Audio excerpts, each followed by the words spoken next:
anymore. Injuries are piling up. The offense disappears for innings at a time. And now fans are starting to ask the question nobody wanted to ask in May. Is this going to be a long summer in Cincinnati? Meanwhile, the Bengals schedule release is coming tomorrow, and there's already a game released, and it is an overseas game. But is there going to be brutal stretches of the schedule? Maybe even a big opener for Joe Burrow and company. Tonight, we're predicting the schedule, debating the Reds panic meter, and giving one Bengals schedule prediction that could make you furious. This is the Cincinnati Sports Podcast.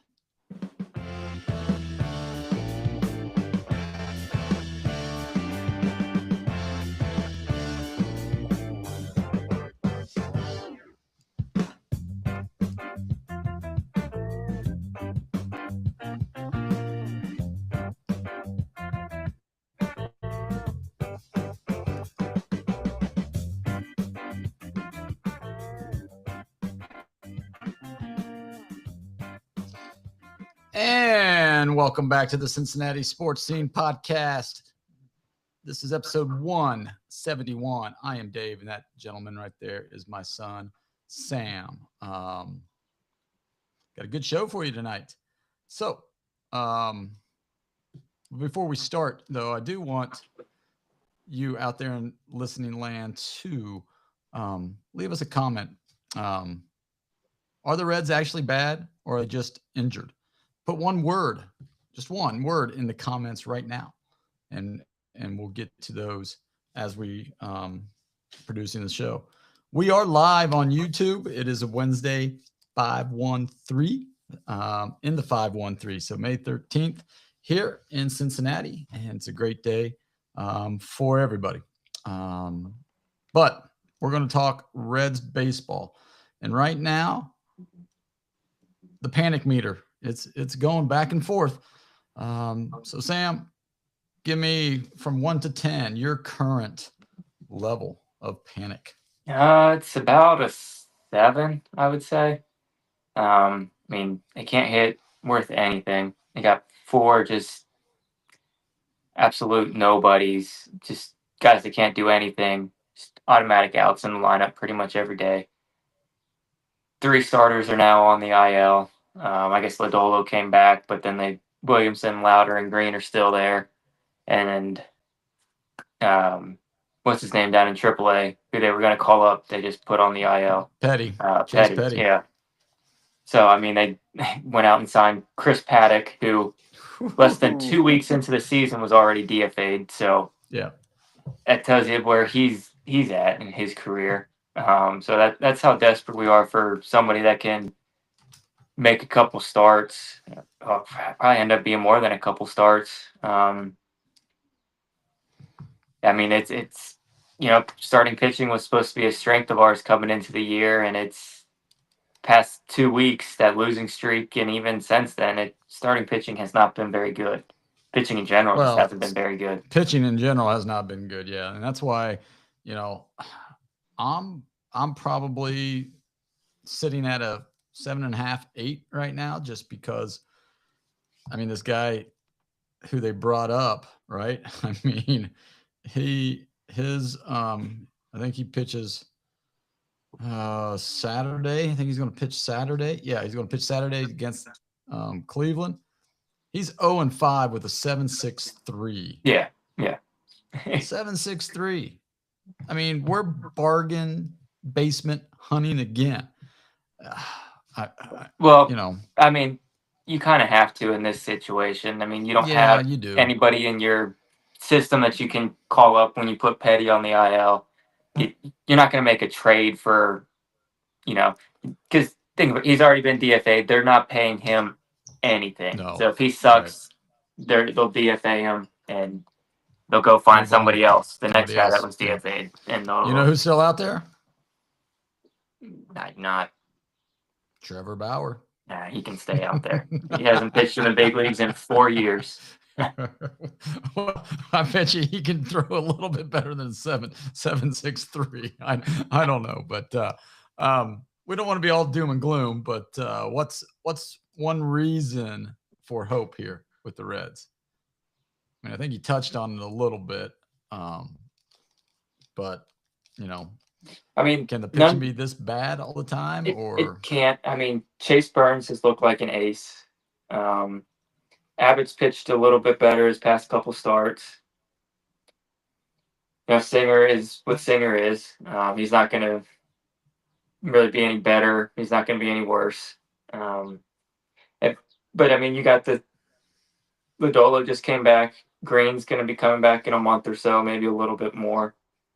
I haven't seen how long they're anticipating Lowder to be out, but maybe it's just a short stint. He's not going to miss an extended period of time. So I mean, nobody's out for the season, so there's reason to still be optimistic, pitching staff wise. Yeah. My thing is, I think it's about the hitting. I don't think we're going to be this awful. Once the weather warms up, I think we'll be a little bit better. I mean, Ellie's hitting. I mean, Sal has to make that adjustment, right? I mean, there's tape out there on him. Batting 242. I'd like to see that creep back up to that 270, 280. We knew he wasn't going to hit like he did the first week of the season all year long, but it would be nice if he's not driving the ball to right center like he did at the beginning of the year. So I don't know if he needs to make that adjustment, let it get deeper, or if the pitchers are just doing some things for it to make him chase a little more. But one major concern that you have for this team moving forward is second base, third base, center field. I mean, I don't think any of them are hitting over 200. I mean, yeah, Hayes and McLean play great defense, but I don't know, when you got Edwin Arroyo down in AAA just smashing the cover off the ball, I don't know how you don't give him a look when you got those two guys hitting 200 and $140 or whatever Hayes is hitting. Hayes isn't going anywhere because of all the money they owe him. So nobody's going to trade for him. Nobody's going to trade for him. Nope. No, if he can't hit in GABP, he can't hit anywhere. Nobody's going to trade for him. So, well, my concern, and this has been what I said at the very beginning of the season when we did our preseason prediction. I wasn't 100% sold on Pagan as the closer. If he could repeat, and just the bullpen in general. We had a lot of new guys coming in, a couple of injuries coming out of spring training from our bullpen. I didn't know how it was going to pan out. They proved me wrong in April, but May here, Pagan's on the IL with a hammy. Who knows how long that's going to be? I mean, he tried to, fight through it. His velocity was down 3-4 miles an hour off his fastball, wasn't getting the break on that slider of his, and then he pops it in Chicago on a cold night, cold miserable night in Chicago. Well, I wouldn't say he popped it, but he re-aggravated it, pulled it. Who knows how that's going to be? Tony Santillan, his last 5 games or 6 games, giving up 5 home runs. Yeah. In 6 innings, that's not good. I mean, not good for somebody who's supposed to be your number 8 guy and might even moved into the 9, the closer spot. You can't do that. I'm concerned about the bullpen. I mean, that's what I'm concerned about right now. Yeah, I'm not going to disagree with you. The bullpen's not been great. Hopefully it's just a rough 2-week stretch for them and they'll bounce back. I mean, whereas the offense, this has been all year. It's not really just a recent development. Well, that is true. That is true. All right. We're going to do a little real or fake. I'm going to read a question, and you're going to tell me, is this real or is this something fake?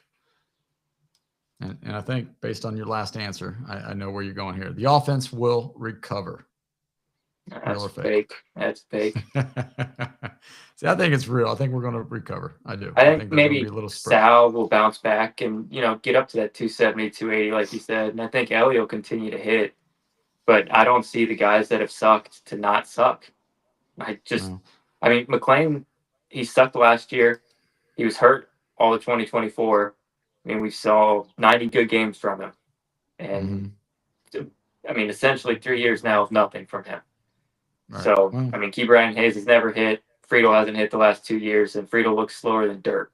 So, I don't – and he's dropping balls in the outfield. Like, Benson's in the leadoff spot tonight. Finally, Francona moved him out, but he's still playing. And this is Will Benson's chance right now, right? Yeah. But we'll talk a little more about that later in our next segment. The pitching injuries are becoming catastrophic. Is that real or fake? That's real. I mean, I agree. They can't afford anymore until they start getting guys back. I mean, they just can't. I mean, they're missing 3 guys. And Louder could be on the, depending on, right, I guess, that line drive off his foot, how he responds to a bullpen session. We'll see. So can this team still win the division? They can. It's still early enough. Okay. I'm not as optimistic that they're going to, but yeah, I'd say it's real. They can. Okay. All right. So let's dive into some things a little bit deeper, and let's talk about the Reds versus the National League Central. Right. If they're going to win the division, this is where they have to make their play. They're what are they, 2-9 against the division? Is that right? That sounds right. Yeah, 1-9. Now, granted, they've only played the Cubs for 4, and the Pirates for 5, and they're 1-9. They only beat the Pirates once. They had opportunities to win all the games in Chicago, and they lost them all. Yeah. After the 8th inning, and they haven't played Milwaukee yet, who they haven't been able to beat. And yeah. And St. Louis looks improved. I mean, the Central's the NL Central's a gauntlet. I mean, everybody's still over 500, and then you flip it around and look at the AL Central, and they don't have one team over 500. Right. You're like, come on. Yep. But, that's the way it usually goes, right? That's our luck this year. So, I mean, granted, if everybody's over 500, it means they're going to be bunched up. And when you play somebody, it's going to mean something. So you have to take advantage of it. Yeah. I mean, you can't go 1-9 and then, end up the season 7-20 against the division. Like, you can't do that. You can't do that. And you can't go on long losing streaks. I mean, I know the Cubs can't lose 7 in a row. Right. I know the Cubs lost 10 in a row to early in the year, like in April. Something like that. And I think they had maybe 2 losing streaks of 7 or more. And granted, they have a $200 $300 million payroll or whatever it is, and they're starting to play a little bit better. And we've got to be able to play. I mean, it was a great April. Everybody around here we were all getting ready to send our checks in for playoff tickets, but May rolled around and we rolled over. So let's talk injuries. Any updates on the injuries? I know Hunter Green, he was beginning throwing, not off the mound, just off the ground. We'll see how that progresses. Hopefully he can get back earlier, but I don't I don't think he will. I mean, knowing him, though, knowing him, though, yeah, that's what I'm saying. Just because of past precedent, he wants to be sure he can throw 100%, which yeah, I don't blame him. But yeah, then you get your injuries to Louder. Hopefully, that's only the 15 minimum. Yeah. Suarez, I don't know. I mean, those oblique injuries. He should be coming back. He should be, but I don't know about that. Let's see who else. I mean, I turned on the game. They moved Williamson to the 60 a couple days ago. Yeah, Williamson to the 60. Chase Petty that we mentioned earlier. Yeah, is on the 15. Louder. Pagan's on the 15, I believe. Yeah, Pagan. Outside of Suarez, the position players have been healthy. Although, some of them could use one of these phantom 10-day stints if I had anything to do with it. But I turned on the game Sunday, I guess it was, just for a little bit. And Blake Dunn's in the lineup. I'm like, when the heck did he get called up? I mean, what? Who's now? I know JJ got called up, and he had a nice little run. Now he's fallen off a little bit, but I'm just looking at these, and I'm like, what? I'm sorry, why Blake Dunn? And to me, that sends a loud message about Marte, because he's hitting the cover off the ball in AAA as well. So I don't know if they're saying, yeah, you're staying down there this year. We might look to trade. You're not going to be our right fielder. I don't know. I mean, yeah, I don't know. I'm not entirely sure that they know, because in my opinion, there's no reason he shouldn't be getting some at-bats. I know he struggled to start the year, but, he was only up for 3 weeks before they sent him down. It's not like his competition's keeping him down. So I don't know why he wouldn't. Yeah. Why he's not getting a chance either. I think he made some mental mistakes in the field, and just some, I don't know, mental mistakes, everywhere else as well. So, but I don't know what's happening with him. And like I said, Arroyo's down there. If he comes up, you got to play him every day. You can't sit him on the bench. So where do you play Arroyo? Second or third. I know. Or third. You can play him in both. He's played both in AAA this year, as well as playing short. Yeah. So you can put it. It's not like he's a Gold Glover right now, so you don't have to worry about his glove not playing. Right. And so there's no reason to see if his bat isn't going to play better than McLean or Hayes. There's no reason not to. Mm-hmm. Yep. All right. Let's go to our hot take of the week. What's your hot take for the Reds this week? You know what? I'll stay with Edwin Arroyo. My hot take is he gets called up within the next week. Okay. We'll stay on that. All right. Sounds good. I like it. My hot take of the week for the Reds is that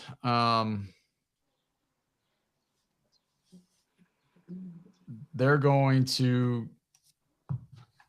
let's see the schedule. I think they're going to drift further and further behind the leaders in the Central. The Nationals right now, and then Cleveland in the weekend. So. And then Cleveland, Philly, St. Louis, Mets, and Atlanta. And Mets are bad. Phillies aren't any good. Mets either, are bad. So. No, but it's in Philly, so we'll see. Philly always has good pitching, and they got bad sports now. So. No, that is true. All right, we're moving on. The good news, though, is that Cincinnati still has one franchise that can save this summer. We're talking about the Bengals, and we're going to talk about the Bengals schedule predictions. When we had this, when I wrote this for the show on Sunday, there was no leak of the Bengals playing a game overseas, and that was going to be one of our first debates. Is like, you think the Bengals are going to play a game overseas? Is it time for them to? And where?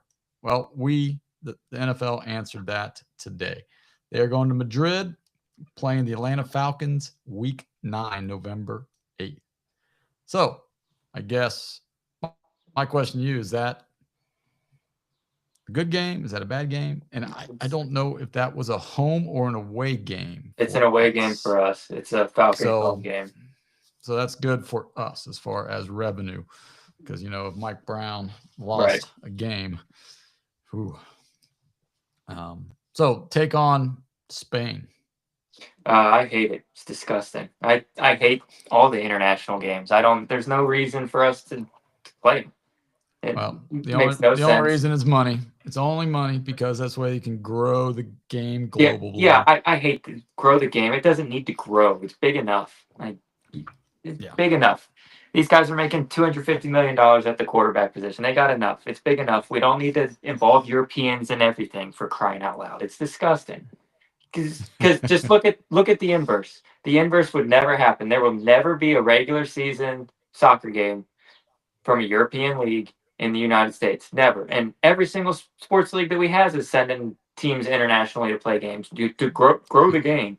They don't care. They don't care. It's a novelty. It's a circus act. When the circus comes to town, maybe you'll go, maybe you don't, but you don't follow it on a week-to-week basis.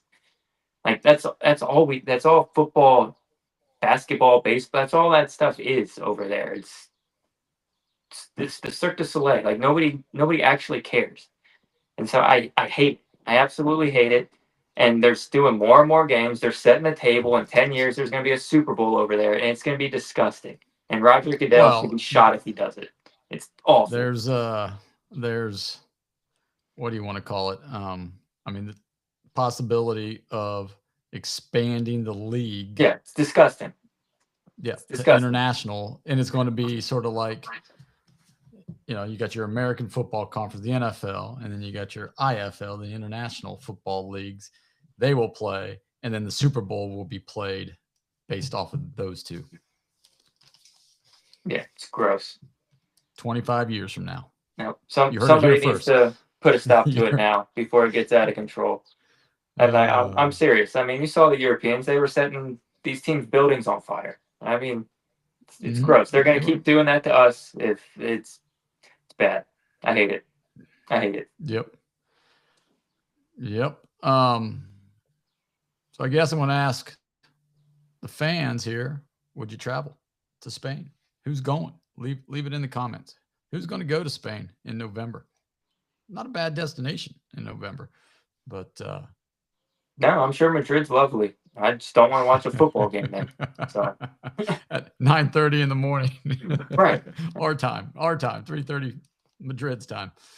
All right, let's take a look at a dream versus the nightmare schedule. Best case scenario for the opener. Who and where? Well, best case would just be at home. I'm trying to think. I don't know who we're playing off the top of my head. I would just say a home non-divisional game. I hate playing a divisional opponent week 1. I absolutely hate it. I think yes, I don't like playing a divisional opponent week 1, but it's probably guaranteed we're going to play a divisional opponent week 1, just because if you look at the schedule release, Dallas opens up with the Giants on Sunday Night Football. All right, so that gives you the prelude of, oh, there it is. And then Monday night is the Chiefs Broncos. Yeah. So that tells me that it's going to be week 1, week 17, all interdivision games.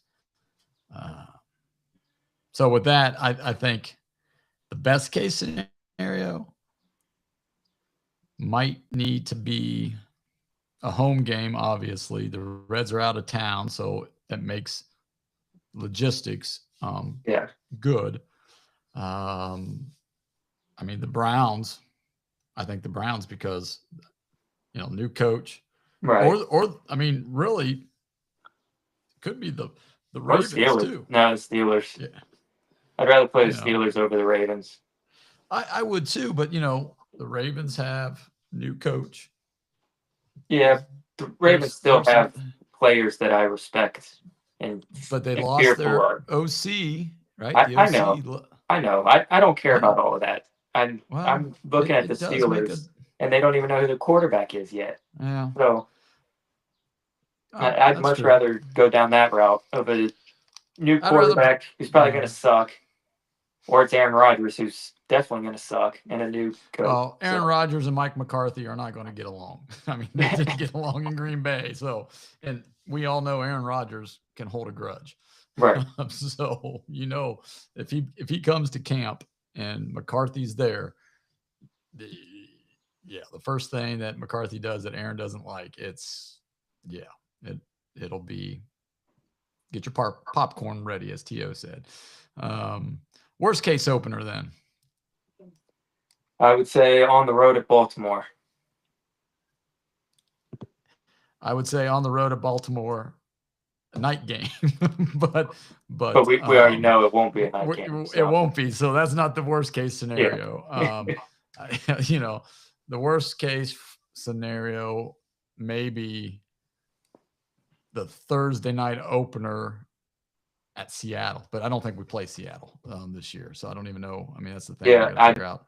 Well, Seattle's playing Friday. They're playing San Francisco and Sydney. Oh. Yeah, so I don't know. Yeah, no. They're not playing the opener. No, they're playing Friday. You sure? Yeah. Yeah, somebody else is playing on Thursday. No, because I'm pretty sure. I'm pretty sure that they did that. I just got week 10 is San Francisco and the Rams in Australia. Oh, week 10 is? I could have sworn. I mean, September 10th, week 1, San Francisco and the Rams. Oh, okay. I thought it was Seattle. Okay. No. Okay. No. So then, yeah, Seattle would be Thursday. Yeah. Yeah. Okay. But yeah, I don't know who we're not playing Seattle. I know that, but so yeah, I would probably say Baltimore. Let me pull up my Bengals.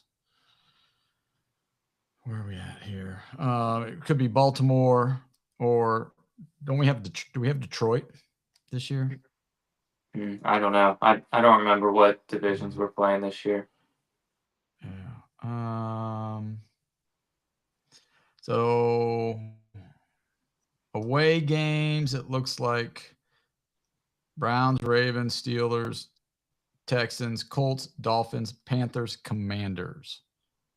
So out of that, yeah, I think it's the Ravens at the Ravens. It would have to be the Ravens. Yeah, it would have to be the Ravens. Opening day. Yeah. Home. We got the Browns, Ravens, Steelers, Jaguars, Chiefs, Titans, Buccaneers, and Saints. Okay. So the brutal stretch. What do you think? Where do you think the toughest stretch? I mean, we've got the third easiest schedule based off of last year's records. Right. So where do you think our toughest stretch could come? I could see Kansas City sandwiched in between two divisional games. So maybe, Pittsburgh, Kansas City, at Baltimore, or something like that. Mm-hmm. That would be a rough 3-game stretch in my opinion. Yeah, I think. Yes. No, I think the Texans defense is really good. So I mean, if you had, if it plays out that 3 or 4 defenses are really good and they get thrown in the mix, like that could be a rough stretch. Like Texans, Jaguars, Ravens, Chiefs. Later in the year when Patrick Mahomes will probably be back, right? I mean, best case scenario is you get the Chiefs week 1 and Patrick's not ready. Yeah, it sounds like he's planning on being ready. They're expecting him to be ready. So, but I mean, you know, we saw how Burrow was when he was coming back with all these still injuries. Could be a little tentative or something like that. You know, yeah. Yeah, he might not be so easy, you know, to move around and dance and do the Patrick stuff, but don't know. All right, primetime predictions. How many of these games do you think Burrow and company will play? So I'll say the lights. 3. So a Thursday. I'll give them a Thursday, a Sunday, and a Monday. Okay. Definitely. I think the Chiefs game will be, especially if it's later in the year, I think the Chiefs game will be a night game. Yeah. So yeah, I think 3 is good. Okay.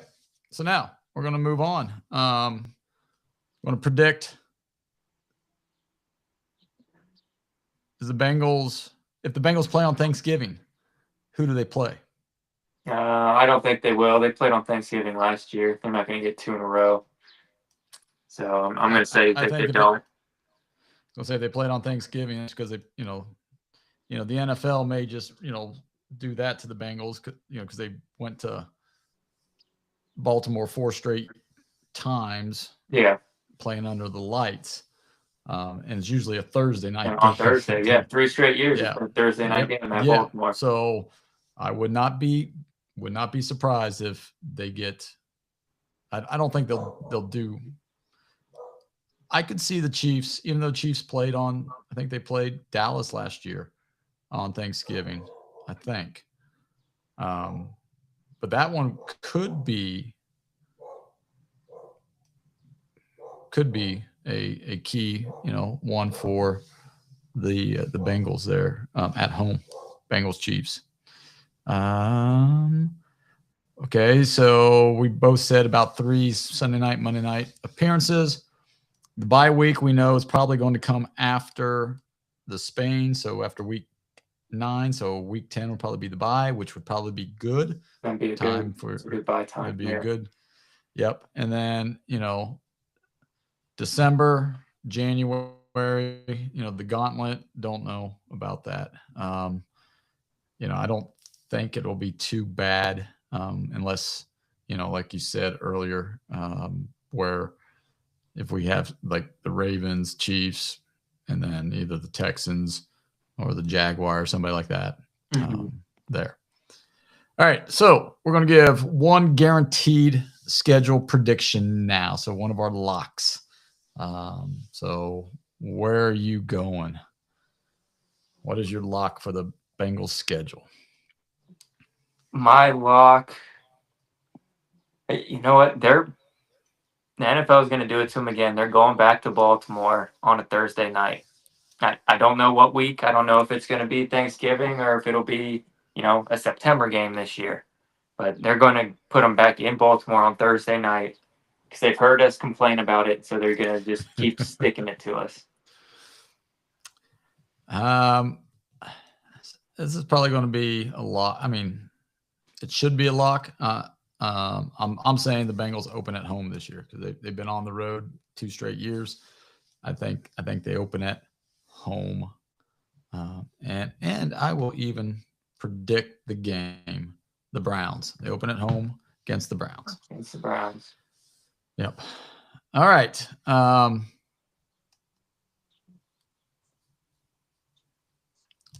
Leave your lock, audience. Those of you that are listening and following us, we appreciate it. But leave your lock for the Bengals schedule release here. All right. Now we're going to move it on to trivia. Sam has the trivia this week. And if you can answer the trivia, go ahead and put it in the comments. Or if you're watching us live on YouTube or Facebook on Cincy Sports Scene, you can go ahead and write it in the chats there for us. All right, Sam, who do you got? All right, so this was the scoreboard stumper from the Reds game on Saturday that we were at. So it's since 2000, players that have debuted since 2000. There are 4. that have collected at least 2,000 career hits and only played for one franchise. Since 2000? Since 2000. There has been 4 players that have collected at least 2,000 hits and have played for only one franchise. Yep. Let me see something.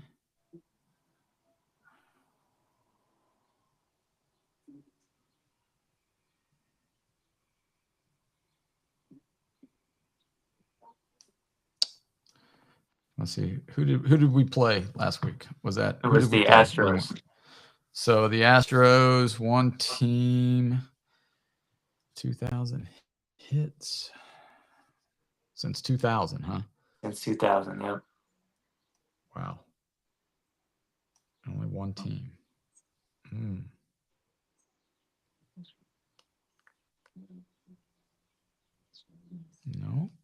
Nope. Wow. One of the guys is active and played in the game on Saturday. That's what I was trying to think. Yep. For the Astro. Yeah, I was gonna say it has to be an Astro. Yep. Just trying to think who. He's been there forever. Oh, Altuve. Yep. Altuve. There you go. Altuve's first one. Yeah. Altuve. I can't remember the fourth one. I'm trying to find it here real quick. But the other two that I can remember are both retired. One should also be obvious. Ties into the scoreboard. You know why they chose that scoreboard stumper for the game. Votto. And then third guy, American League Central. He's been retired for a couple years now. Actually, I think he in the last 5 years, I think he went into the Hall of Fame. AL Central. Joe Mauer. Yep, Joe Mauer. And computer's not really working here, but so we got one more, right? Got one more. Yep, I'm trying to remember who it was here.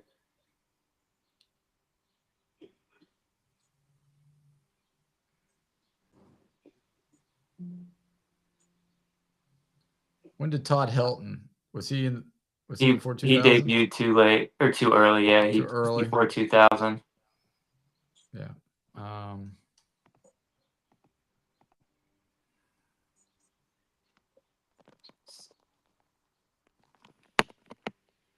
Man, there's just not a whole lot of people that have played for one. Yeah, that issue is one team. He debuted before 2000. Yeah, he did. When I saw it, I guessed Ichiro, but I was like, oh no, Ichiro played for the Marlins at the end of his Marlins and Yankees at the end of his career. That's right. Yeah. And then people that I'm thinking of, like Edgar Martinez. I mean, all these guys are early. Before 2000. Yeah, too early. I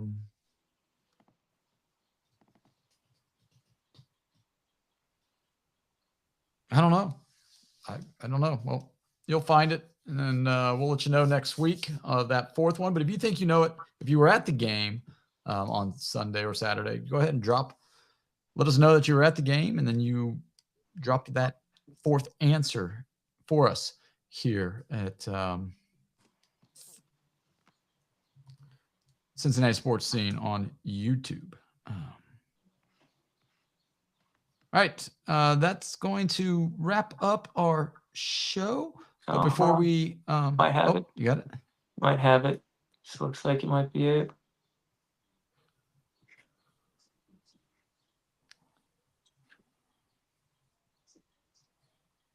That's the question. Now, if the answer would load.